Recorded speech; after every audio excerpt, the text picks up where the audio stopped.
In this video, I will be discussing the importance of why Pride was a story that needed to be told.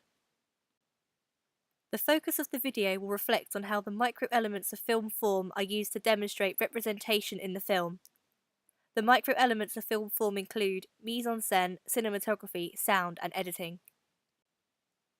The scenes in particular that I will analyse are the 1984 march, the stapler scene, Jonathan's dance, and the singing of Bread and Roses. I will also discuss a few elements from a couple of shorter scenes as well. Pride 2014 is a British comedy drama based on the true story of the 1984 mining strike. In 1984, Mark Ashton, a Northern Irish activist, became leader of the LGSM, an organisation that raised money for the striking miners in the Welsh village of Onlwyn in the July Valley. LGSM stands for Lesbians and Gays Support the Miners. The film shows how, although the miners did not win their fight, two different groups from two different ways of life came together to fight for the same cause. As the film is a British comedy drama, I would say that the purpose of the film is to create entertainment, but also to educate. The comedy element provides the entertainment, whilst the drama provides a serious undertone, educating the British about fairly recent British history. I believe Pride was made for mostly educational purposes, considering that it was released 30 years after the mining strike. IMDb says that Pride is about UK gay activists' work to help miners during their lengthy strike of the National Union of Mine Workers in the summer of 1984. This storyline is prevalent throughout the entirety of the film, as it shows the struggle of the miners and how the LGSM actively worked to try and raise as much money for them as they could. It also shows how in unlikely circumstances, two different communities came together for the same cause. The story is important to be told, as it is important that the history of the mining strike is known about, as well as the support from the LGSM, which not many people today probably know about. There is a lot of representation within the film. An example would be the handshake between Di and Mark, which is used as a symbol for union and togetherness. Some other issues that are represented throughout the duration of the film are binary opposites, roles of women, AIDS, and the miners' strike itself, along with quite a few others. Representation plays an important role in telling the story, as it affects the way that the audience interprets the film. The 1984 march scene is part of the initial sequence where a few of the key characters are introduced. Joe, referred to throughout the film as Bromley, attends his first Pride March in London, where he first meets Mike, Mark, and a couple of other characters who later become part of the group that forms LGSM. Quite a lot of cutting has been used within this scene, alongside fairly short takes. This editing has been used to represent the fast pace of London and the Pride March. Wide shots have been used to show the importance of the Pride March, as it shows that there are a lot of people in frame, whereas the close-ups are used to help set the narrative, zooming in on key characters present in the film. The sound in this scene is diegetic, meaning that the characters can hear it. The conversation between Mike and Mark shows the beginnings of how the LGSM formed to raise money to support the miners, which is important as this is the focus of the film. So being introduced early on shows that this is fundamental to the narrative and that any representation of this is important. Throughout the scene, the camera has remained at eye level. I believe that this has been used so that as the audience you feel like you were there with them at the march, but also to represent equality by not looking up at or down to any of the characters. The importance of the 1984 march scene is that it shows how the LGSM began supporting the miners. It's not been planned, it's not been thought through, but it's a really good idea, isn't it?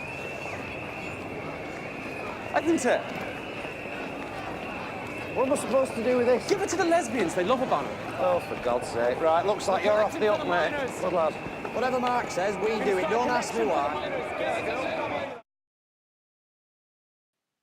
This scene takes place just after Di meets the LGSM for the first time. They take him to a gay bar where he thanks everyone for all of the money that they have raised for the miners. The use of wide shots and medium shots in this scene are used to show everyone in the bar listening to Di's speech. This is important as this is the first contact between the LGSM and the miners. Di's speech about friendship represents coming together to support one another, and although quite a small scene in the film, is important as he starts to bridge the gap between the two different groups. I do like it.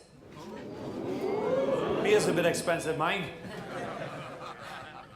But really, there's only one difference between this and a bar in South Wales. The women. They're a lot more feminine in here. what I'd really like to say is thank you. If you've supported LGSM, then thank you. Because what you've given us is more than money, it's friendship. When you're in a battle against an enemy so much bigger, so much stronger than you, but to find out you had a friend you never knew existed, Well, that's the best feeling in the world. so thank you.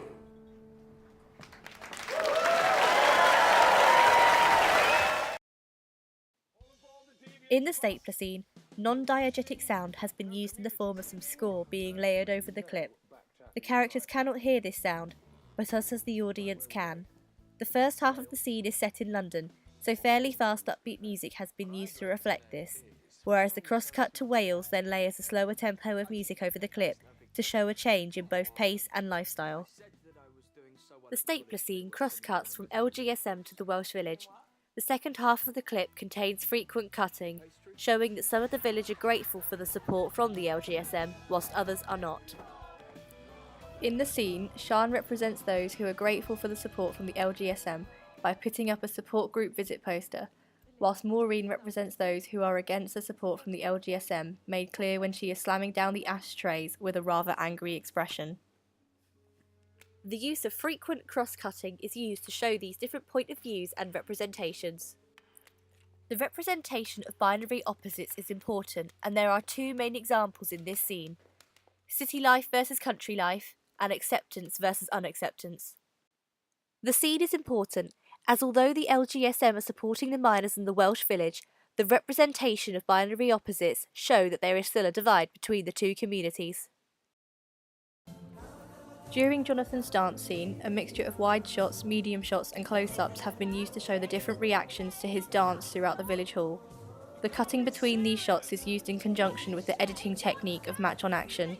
The use of close-ups become more frequent as the scene progresses, showing that the dance is beginning to have an impact on the miners, as the audience can see that the village as a whole is starting to become more accepting towards the LGSM. The sound in this scene is diegetic. Jonathan asks the DJ to play the song Shame, Shame, Shame so that he and some of the Welsh women can dance to some disco music and show the men the fun they are missing out on by avoiding the dance floor. Towards the end of the scene, part of the score is layered over the top. This score is non-diegetic, meaning that the characters can't hear it, but it has been used to represent a breakthrough as it shows the divide between the miners and the LGSM closing. Character expression and movement is one of the most important elements in this scene, as the movement is the dancing, which represents that you can have fun in life even when things become slightly difficult, and the expressions of the characters help to portray the story. At the beginning, Jonathan is shocked that the men don't usually dance with the women, and the villagers are somewhat surprised by Jonathan's outgoing dance at first. But by the end of the scene, the smiles around the room show that the miners and the LGSM are starting to form a stronger friendship. This scene is important to be told as it shows one of the first times that the two communities actually seem to be coming together.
Taken from an interview in March 2015, Jonathan Blake, pictured on the left, talks about what it was like when the LGSM first met the miners, and what it was like to be one of the first men to receive a HIV diagnosis.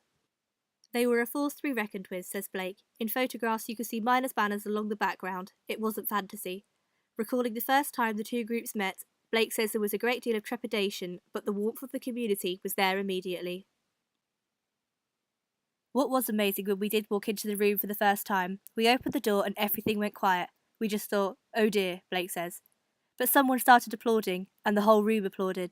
That was just extraordinary, and we were so welcomed. Given the hardship that these people were dealing with, the generosity of spirit that we were greeted with was amazing. Blake was diagnosed with HIV in 1982. He was the first ever diagnosis of the disease at the Middlesex Hospital. My number was London 1 at the Middlesex, he says. I was diagnosed October 1982 and it wasn't even called HIV then. It was called HTLV3. It was terrifying. It was a terminal diagnosis.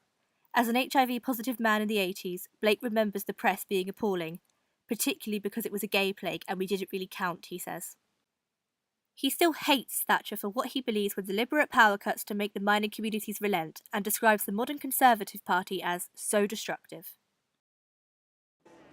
The bread and roses scene is one of the most powerful in the entire film. It is one of the first scenes where the Welsh seem to be coming together in favour of the support from the LGSM. Sound is the most important micro-element within this scene. The singing is diegetic and can be heard throughout the entirety of the clip. To begin with, only one villager begins to sing, and this is important as it isn't a character that we have been introduced to before. For the second verse, the choir joins in, providing a harmony, representing that they are stronger working together. This also symbolises that the miners and LGSM will be stronger working together. Background music, which is non-diegetic, is also beginning to fade in. Finally, at the third verse, the men begin to join in, showing the community finally coming together during the mining strike. The lyrics themselves, "Give us bread but give us roses," is symbolism. Bread represents the necessities in life, and the roses represents that sometimes it is nice to receive something wanted in life as well. Cinematography is used to show the audience around the village hall.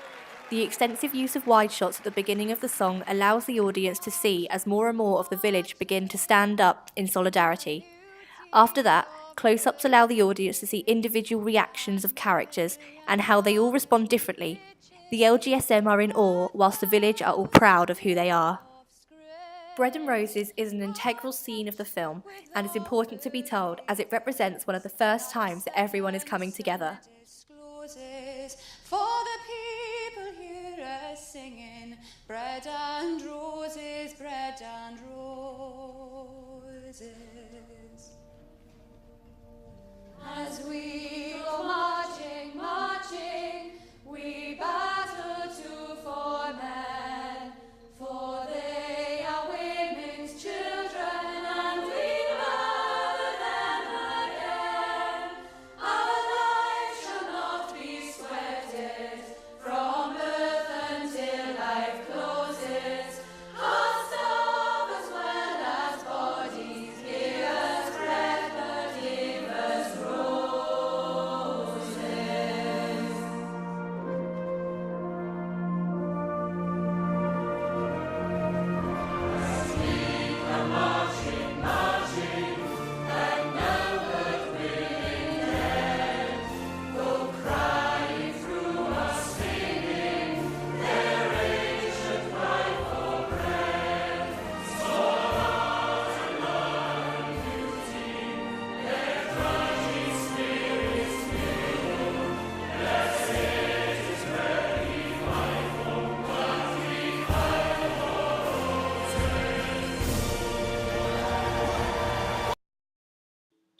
Although one of the shorter scenes in the film, I chose to include this clip for discussion as it shows what some of the money raised by the LGSM went towards. In this clip, Havina is driving the new van so that the striking miners can be transported to the picket line in order to protest. You have to stay here. And you get lads, quick now.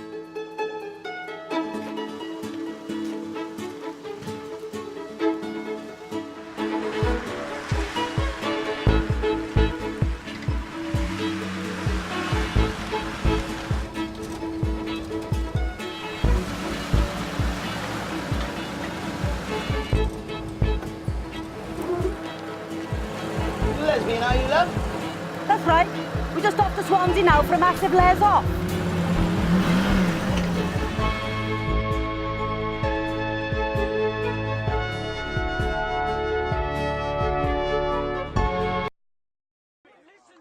The 1985 march scene is the final scene from the film that I will discuss.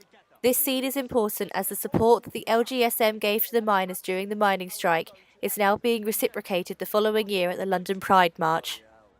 Tracking shots are used to follow the characters, along with frequent cutting to show the fast-paced, chaotic reunion between the LGSM and the miners. Wide shots are also used to show when the busloads of miners arrive to show their support at the Pride March. United, the LGSM and miners led the 1985 Pride March through London, and at the very end of the film, the handshake symbolism is presented to the audience for the final time on one of the Welsh flags. No butter, stalk SB everyone. Minus C, we'll have a bloody good march. Right, where do you want us? I'll tell them. There's too many of you. What? You'll have to go to the front. You'll have to leave. No, hey, we're not losing our banners, mate. What's he mean too many? It's on about. I think he means them.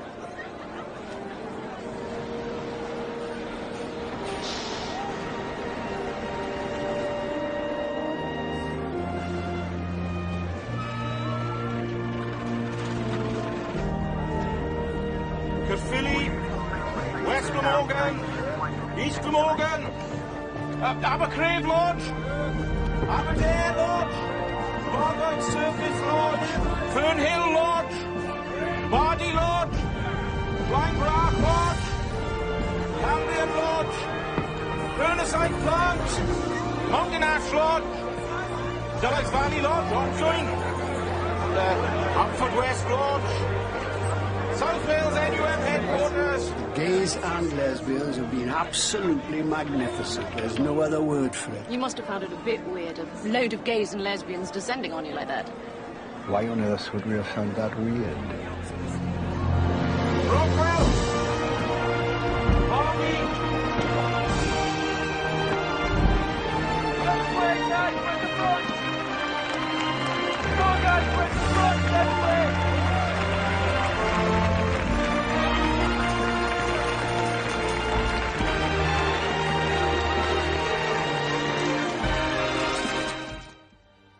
The clip will continue after a brief discussion about opposition to the film.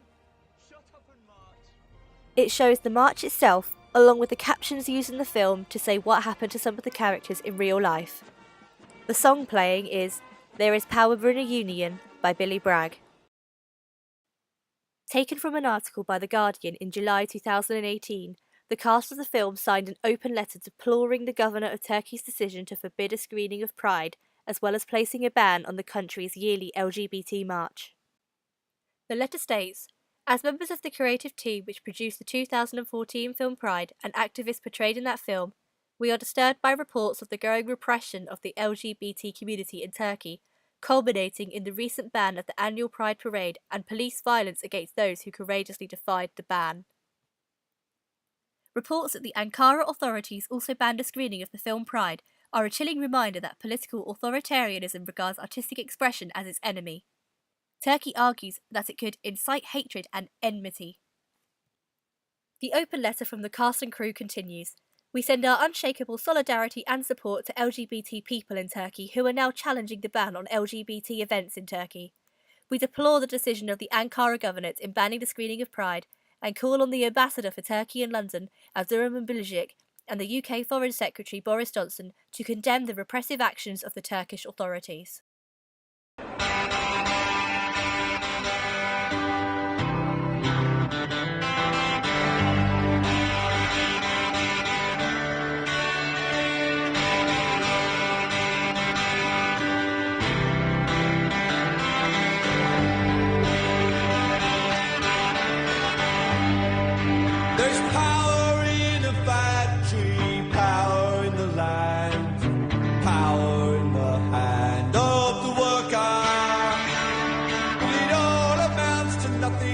Together we don't stand.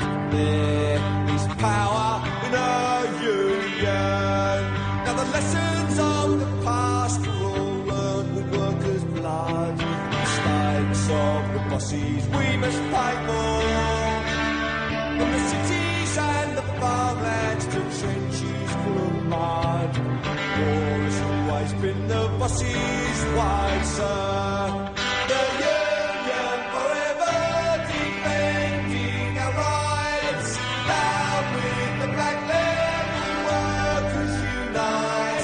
our brothers and our sisters in many far-off lands. There is power in our union.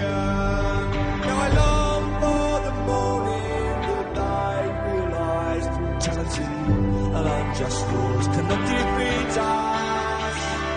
But who defend the workers who cannot organise, and the bosses send their lackeys out to cheat us? Money speaks for money, the devil for his own.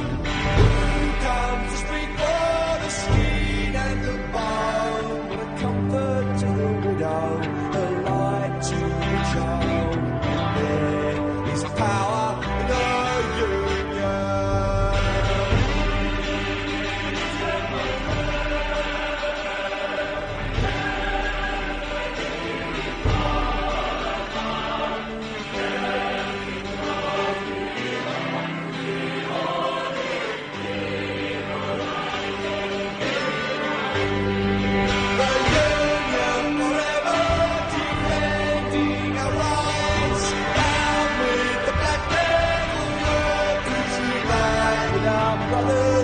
Sisters, together we will stand.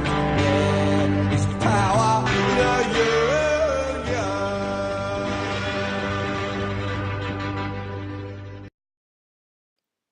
To conclude, in answer to the question, is Pride a story that needed to be told? My answer is yes. We can take many lessons from the story. For instance, that help can come from the people that you least expect, and friendships that you may not have otherwise have had may form. The most important lesson to take from the story is that you are stronger working together, and that is why I believe it is important that the story of Pride is told.